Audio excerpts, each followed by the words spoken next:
Hi, algebra students. We are going to be starting some fun factoring today. So I'm going to share my screen with you and start the presentation.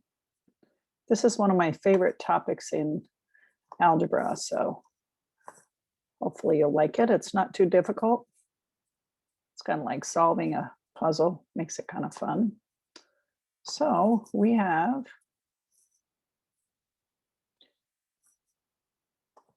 first of all a warm up. And you can write this warm up on a piece of paper. So go ahead and copy the problems down on some paper and then pause the video, try them, and then come back and join me. All right, so let's take a look at matching the factored form with the correct standard form. So if you remember, to get from that factored form to the standard form, we would do some foiling here: x times x, x times 6, 2 times x, and 2 times 6, and so forth. One of the questions that's asked is, how are these alike? Well, one of the things, hopefully you noticed, is that every one of them ends in 12, and every one of them starts with x squared. So that would be, how are they alike? Well, the last term is 12, and the first term is x squared. How are they different? They're different by this middle term. So what we're going to be looking at today is, where does this middle term come from? And if you recall, when you're doing the FOIL method, that number comes from combining the inside term with the outside term. So in this case, we have 3x and 4x. So hopefully you got that matched with this one, whose middle term is 7. This top one, let's see, inside we'd have 2x. Outside, combine those two, I have 6x, and 6x plus 2x would give me 8x. So the first one should have been matched with B, which leaves this one is C, and that makes sense. 12 plus 1 is 13. All right, let's look at our next slide. So these are some former vocabulary terms. We've had it before, so you should see if you can answer them in your own words. So pause the video, jot down the definition, and we'll come back. All right, welcome back. This one here is the zero product property. It's going to be important for what we're doing in the next few lessons, so make sure you remember that one. And let's go ahead and try some examples. So on page 226, you will see core concepts, and then you'll see factoring a polynomial in the form ax squared plus bx plus c with c positive. So in that first little section, where you can put some notes, please add this example and copy the entire example down. So pause your video and copy it down. All right, hopefully you've had a chance to copy this example, and we're going to factor. So we're trying to go from this form to the factored form. And if we notice, every time we had a trinomial like this, it came from foiling or multiplying the two binomials. All right, we also noticed that the first term came from the fact when you multiply x times x, you get x squared. So the next place we want to look is this last number, 10. And to come up with 10, we're looking for two numbers we can multiply, right? Last terms of the first parentheses times last term of the second parentheses got us that.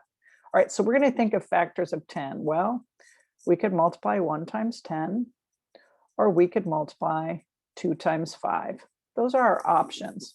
Now, when we're trying to choose, I'm going to switch colors here. When we're trying to decide which pair of factors make it work, we then need to go to this middle term. So I'm looking for the pair of factors that I can combine to get a 7. Well, 1 and 10 will give me 11.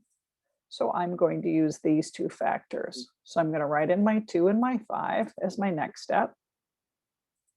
And then your last step is to look at this sign. If this is negative, that means these both have to be negative, right? I can check that. Negative 2 times x is negative 2x, and negative 5 times x is negative 5x, giving me a total of negative 7x. And again, the last term is formed by the fact that negative 2 times negative 5 is equal to a positive 10. All right, let's look at our next slide. We've got a bunch of examples this time. This is your extra practice on page 227. So let's try some. So I know I'm going to start with 2 sets of parentheses. I put in my C at the beginning. And now I'm trying to find 2 numbers that I can multiply to get 7 that I can combine to get 8. Well, there are only 2 factors of 7, 1 and 7. I should look to see, do those add up to 8? Yep. So I put in my 1 and I put in my 7. Notice it doesn't matter if I put 7 in the first parentheses and 1 in the second. That part does not make any difference. And then you just have to be careful with your signs. This time we have a positive 8. So that means both of these are positive. 1 times 7 is 7, and 1 plus 7 is 8. All right, let's look at 2. This time, I make my parentheses. I have A at the beginning.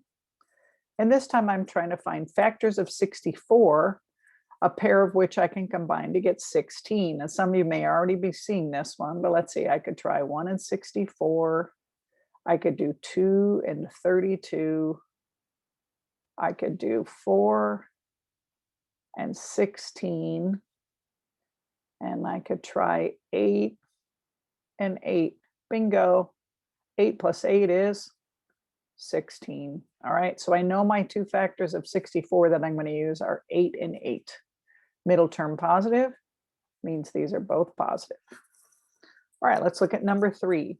I make my parentheses. I put an X at the beginning.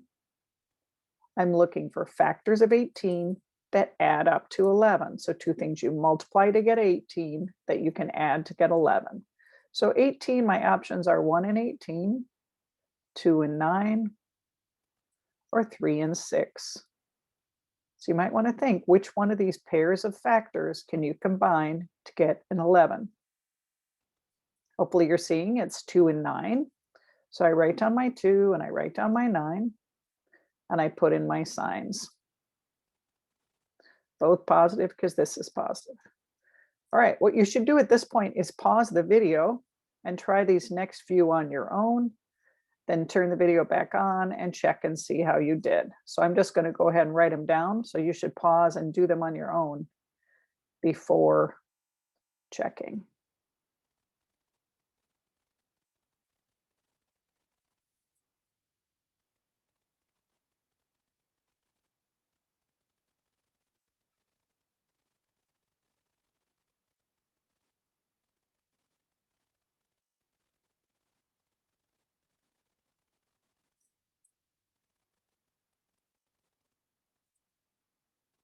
Okay, are you back? How are you doing so far? Have you gotten these right?